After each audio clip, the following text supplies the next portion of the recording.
Episodio 278.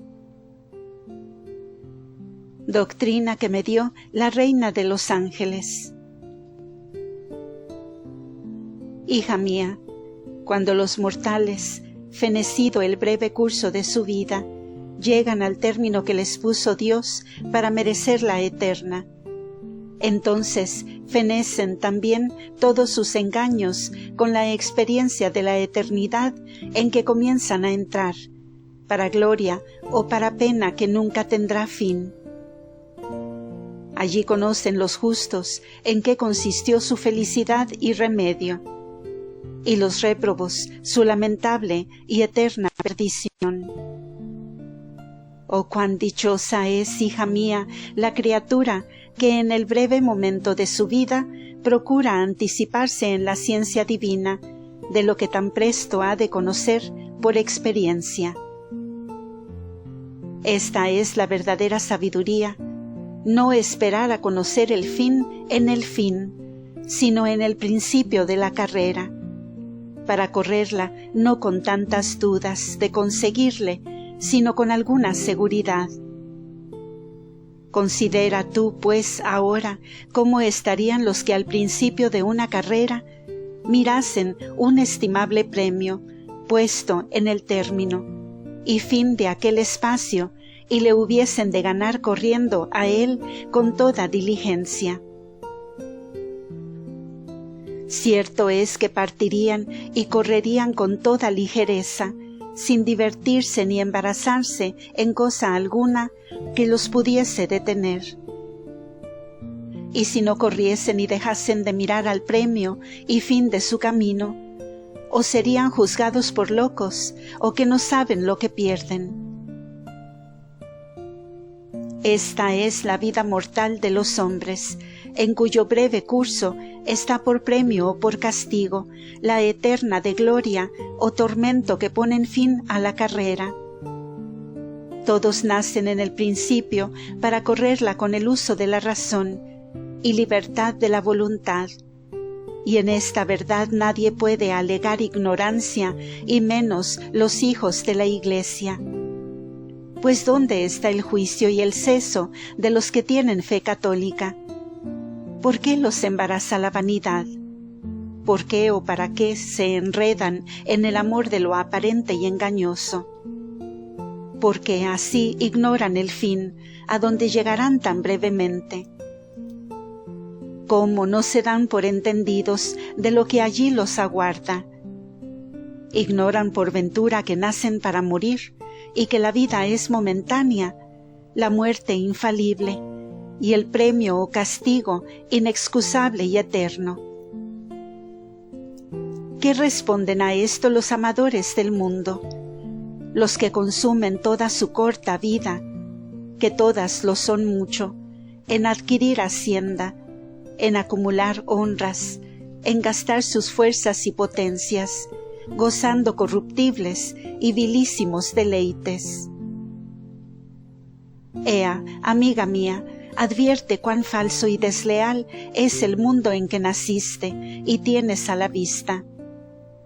En él quiero que seas mi discípula, mi imitadora y parto de mis deseos y fruto de mis peticiones. Olvídalo todo con íntimo aborrecimiento. No pierdas de vista el término a donde aprisa caminas, el fin para que te formó de nada tu Creador. Por esto anhela siempre, en esto se ocupen tus cuidados y suspiros. No te diviertas a lo transitorio, vano y mentiroso. Solo el amor divino viva en ti y consuma todas tus fuerzas, que no es amor verdadero el que las deja libres para amar otra cosa, y todo no lo sujeta, mortifica y arrebata. Sea en ti fuerte como la muerte, para que seas renovada como yo deseo. No impidas la voluntad de mi Hijo Santísimo en lo que quiere obrar contigo, y asegúrate de su fidelidad, que remunera más que 100 por 1. Atiende con veneración humilde a lo que contigo hasta ahora se ha manifestado, y te exhorto y amonesto que hagas experiencia de nuevo de su verdad, como yo te lo mando. Para todo continuarás mis ejercicios con nuevo cuidado, en acabando esta historia. Y agradécele al Señor el grande y estimable beneficio de haber ordenado y dispuesto por tus prelados que le recibas cada día sacramentado. Y disponiéndote a mi imitación, continúa las peticiones que yo te he amonestado y enseñado. Capítulo 12. Cómo celebraba María Santísima su Inmaculada Concepción y Natividad, y los beneficios que estos días recibía de su Hijo y nuestro Salvador Jesús. Todos los oficios y títulos honoríficos que tenía María Santísima en la Santa Iglesia, de reina, de señora, de madre, de gobernadora y maestra, de los demás, se los dio el Omnipotente, no vacíos como los dan los hombres, sino con la plenitud y gracia sobreabundante que cada uno pedía, y el mismo Dios podía comunicarle. Este colmo era de manera que como reina conocía toda su monarquía y lo que se extendía. Como señora sabía a dónde llegaba su dominio. Como madre conocía todos sus hijos y familiares de su casa, sin que ninguno se le ocultase por ningún siglo de los que sucederían en la Iglesia. Como gobernadora conocía a todos los que estaban por su cuenta. Y como maestra llena de toda sabiduría, estaba muy capaz de toda la ciencia con que la Santa Iglesia, en todos tiempos y edades, había de ser gobernada y enseñada, mediante su intercesión, por el Espíritu Santo que la había de encaminar y regir hasta el fin del mundo.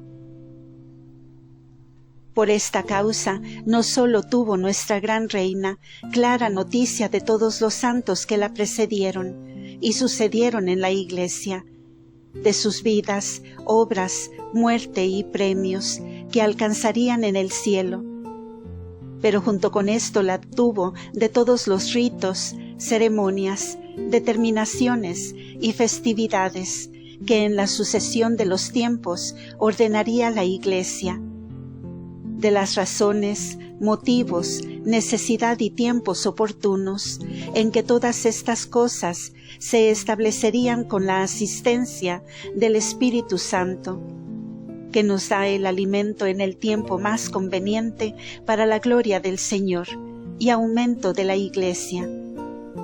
Y porque de todo esto he dicho algo en el discurso de esta divina historia, particularmente en la segunda parte, no es necesario repetirlo en esta. Pero de esta plenitud de ciencia y de la santidad que le correspondía en la Divina Maestra, nació en ella una emulación santa del agradecimiento, del culto, veneración y memoria que tenían los ángeles y santos en la Jerusalén triunfante, para introducirlo todo en la militante, en cuanto ésta pudiese imitar aquella, donde tantas veces había visto todo lo que allí se hacía en alabanza y gloria del Altísimo.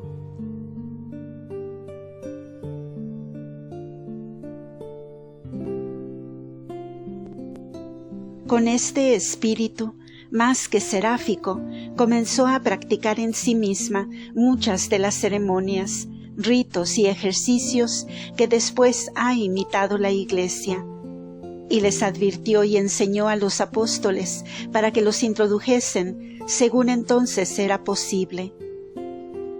Y no sólo inventó los ejercicios de la pasión que dije arriba, sino otras muchas costumbres y acciones que después se han renovado en los templos y en las congregaciones y religiones. Porque todo cuanto conocía que fuese del culto del Señor o ejercicio de virtud, lo ejecutaba. y como era tan sabia, nada ignoraba de lo que se podía saber. Entre los ejercicios y ritos que inventó fue celebrar muchas fiestas del Señor y suyas, para renovar la memoria de los beneficios de que se hallaba obligada. Así los comunes del linaje humano como los particulares suyos, y dar gracias y adoración al autor de todos. Y no obstante que toda su vida ocupaba en esto, sin omisión ni olvido. Con todo eso, cuando llegaban los días en que sucedieron aquellos misterios, se disponía y señalaba en celebrarlos con nuevos ejercicios y reconocimiento. Y porque de otras festividades diré en los capítulos siguientes, solo quiero decir en este cómo celebraba su Inmaculada Concepción y nacimiento, que eran los primeros de su vida. Y aunque estas conmemoraciones o fiestas las comenzó desde la encarnación del Verbo, pero singularmente las celebraba después de la Ascensión y más en los últimos años de su vida. El día 8 de diciembre de cada año celebraba su Inmaculada Concepción con singular júbilo y agradecimiento, sobre todo encarecimiento, porque este beneficio fue para la gran reina de suma estimación y aprecio, y para corresponder a él con el debido agradecimiento se imaginaba menos suficiente. Comenzaba desde la tarde antes y ocupaba toda la noche en admirables ejercicios y lágrimas de gozo, humillaciones, postraciones y cánticos de alabanza y loores del Señor. Considerábase formada del común barro y descendiente de Adán por el común orden de la naturaleza, pero elegida, entresacada y preservada sola ella entre todos de la común ley y exenta del pesado tributo de la culpa, y concebida con tanta plenitud de dones y de gracia. Convidaba a los ángeles para que la ayudasen a ser agradecida, y con ellos alternaba los nuevos cánticos que hacía. Luego pedía lo mismo a los demás ángeles y santos que estaban en el cielo. Pero de tal manera se inflamaba en el amor divino que siempre era necesario la confortase el Señor, para que no muriese y se le consumiera el natural temperamento. Después de haber gastado casi toda la noche en estos ejercicios, descendía del cielo Cristo nuestro Salvador, y los ángeles la levantaban a su real trono, y la llevaban en él al cielo empíreo, donde se continuaba la celebridad de la fiesta con nuevo júbilo y gloria accidental de los cortesanos de la celestial Jerusalén. Allí la Beatísima Madre se postraba y adoraba a la Santísima Trinidad, y de nuevo daba gracias por el beneficio de su inmunidad y concepción inmaculada, y luego la volvían a la diestra de Cristo, su Hijo Santísimo. Y estando así, el mismo Señor hacía un género de confesión y alabanza al Eterno Padre, porque le había dado madre tan digna y llena de gracia, y exenta de la común culpa de los hijos de Adán.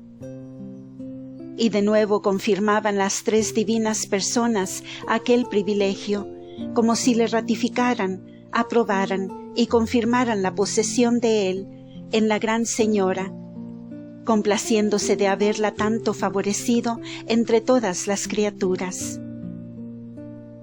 Y para testificar de nuevo a los bienaventurados esta verdad, salió una voz del trono en nombre de la persona del Padre, que decía: Hermosos son tus pasos, hija del príncipe, y concebida sin mácula de pecado. Otra voz del Hijo decía: Purísima es y sin contagio de la culpa mi madre, que me dio forma en que redimir a los hombres. Y el Espíritu Santo dijo: Toda es hermosa mi esposa, toda es hermosa y sin mancha de la común culpa. Tras de estas voces se oían las de todos los coros de los ángeles y santos, que con armonía dulcísima decían: María Santísima, concebida sin pecado original. A todos estos favores respondía la prudentísima Madre con agradecimiento, culto y alabanza del Altísimo, y con tan profunda humildad que excedía a todo pensamiento angélico. Y luego, para concluir la solemnidad, era levantada a la visión intuitiva de la Santísima Trinidad, y gozaba por algunas horas de esta gloria, y después la volvían los ángeles al cenáculo. Con este modo se continuó la celebración de su concepción inmaculada después de la ascensión de su Hijo Santísimo a los cielos. Y ahora se celebra en ellos el mismo día por diferente modo, que diré en otro libro que tengo orden para escribir, de la Iglesia y Jerusalén triunfante, si el Señor me concediere escribirlo. Pero desde la encarnación del Verbo comenzó a celebrar esta fiesta y otras, porque hallándose Madre de Dios, comenzó a renovar los beneficios que para esta dignidad había recibido. Pero entonces hacía estas festividades con sus santos ángeles y con el culto y agradecimiento que daba a su mismo Hijo, de quien había recibido tantas gracias y favores. Lo demás que hacía en su oratorio cuando descendía del cielo es lo mismo que otras veces he dicho, después de otros beneficios semejantes, porque en todo crecía su humildad admirable. La fiesta y memoria de su nacimiento celebraba a 8 de septiembre, en que nació y comenzaba a prima noche, con los mismos ejercicios, postraciones y cánticos que en la concepción. Daba gracia por haber nacido con vida a la luz de este mundo, y por el beneficio que luego recibió en naciendo, de haber sido llevada al cielo y haber visto la divinidad intuitivamente, como dije en la primera parte, en su lugar. Proponía de nuevo emplear toda su vida en el mayor servicio y agrado del Señor que alcanzase su Alteza a conocer, pues sabía que se la daban para esto. Y la que, en el primer lugar, paso y entrada de la vida, se adelantó en merecimientos a los supremos santos y serafines. En el término, así proponía comenzar de nuevo aquel día a trabajar como si fuera el primero en que comenzara la virtud, y de nuevo pedía al Señor la ayudara y gobernara todas sus acciones, y las encaminara al más alto fin de su gloria. Para lo demás que hacía en esta fiesta, aunque no era llevada al cielo, como el día de su concepción, pero de allá descendía su Hijo Santísimo a su oratorio con muchos coros de ángeles, con los antiguos patriarcas y profetas, y señaladamente con San Joaquín, Santa Ana y San José. Con esta compañía bajaba Cristo nuestro Salvador a celebrar la natividad de su Beatísima Madre en la tierra. Y la Purísima entre las criaturas, en presencia de aquella celestial compañía, le adoraba con admirable reverencia y culto, y de nuevo le daba gracias por haberla traído al mundo, y por los beneficios que para esto le había hecho. Luego los ángeles hacían lo mismo y le cantaban diciendo: Nativitas tua, etc., que quiere decir: tu nacimiento, oh Madre de Dios, anunció a todo el universo grande gozo, porque de ti nació el Sol de justicia, nuestro Dios. Los patriarcas y profetas también hacían sus cánticos de gloria y agradecimiento. Adán y Eva, porque había nacido la reparadora de su daño. Los padres y esposo de la reina, porque les había dado tal hija y tal esposa. Y luego el mismo Señor levantaba a la divina Madre de la tierra donde estaba postrada, y la colocaba a su diestra. Y en aquel lugar se le manifestaban nuevos misterios con la vista de la divinidad, que si bien no era intuitiva y gloriosa, era la abstractiva con mayor claridad y aumentos de la divina luz.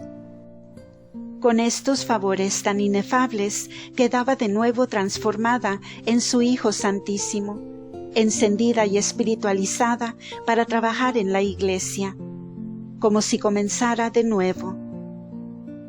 En estas ocasiones mereció el sagrado evangelista Juan participar algunos gajes de la fiesta, oyendo la música con que los ángeles la celebraban, y estando el mismo Señor en el oratorio con los ángeles y santos que le asistían. Decía Santa Misa el evangelista y comulgaba a la gran reina, asistiendo a la diestra de su mismo Hijo, a quien sacramentado recibía en su pecho.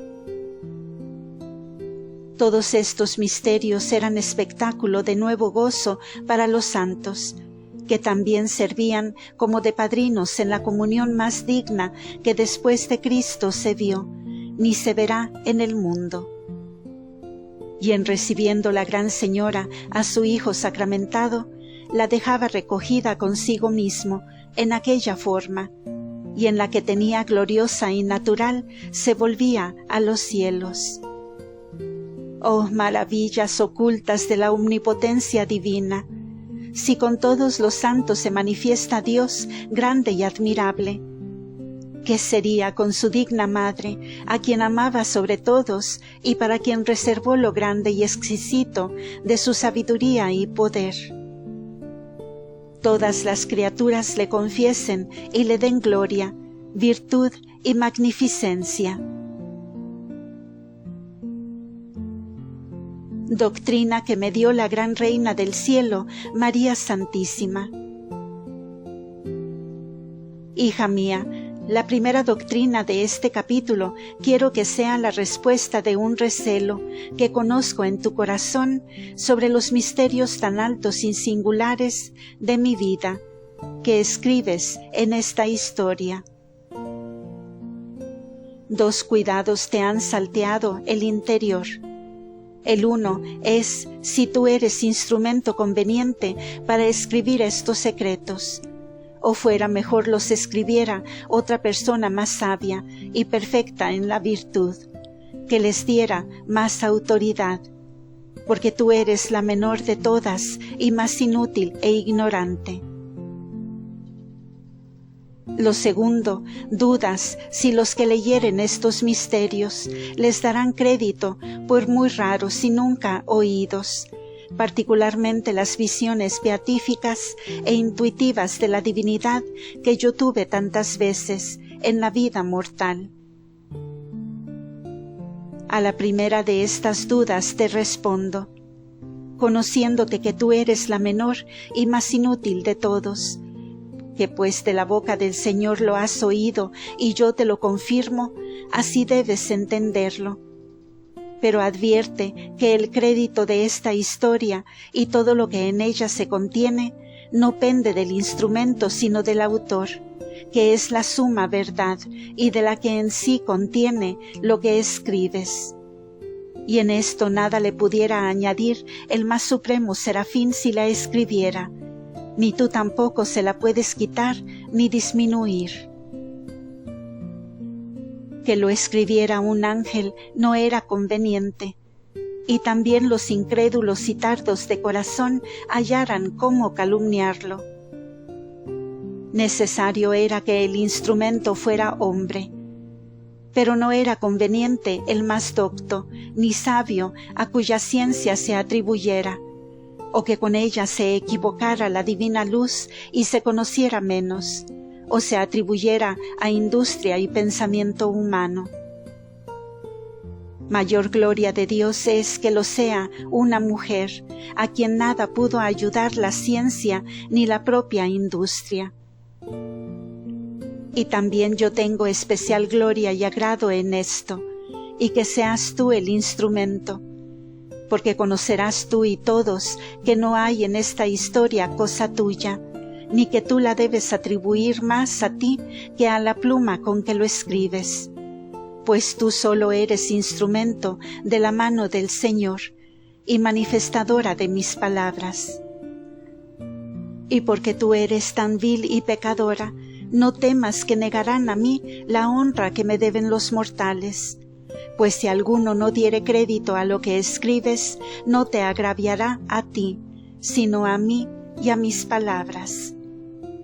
Y aunque tus culpas y faltas sean muchas, todas puede extinguirlas la caridad del Señor y su piedad inmensa, que para eso no ha querido elegir otro mayor instrumento, sino levantarte a ti del polvo y manifestar en ti su liberal potencia, empleando esta doctrina en quien se pueda conocer mejor la verdad y eficacia que en sí tiene.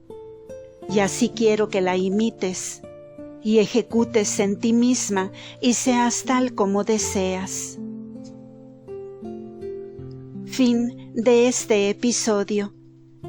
La doctrina de Nuestra Señora continuará en el siguiente audio. Queden todos con Dios y María Santísima. Amén.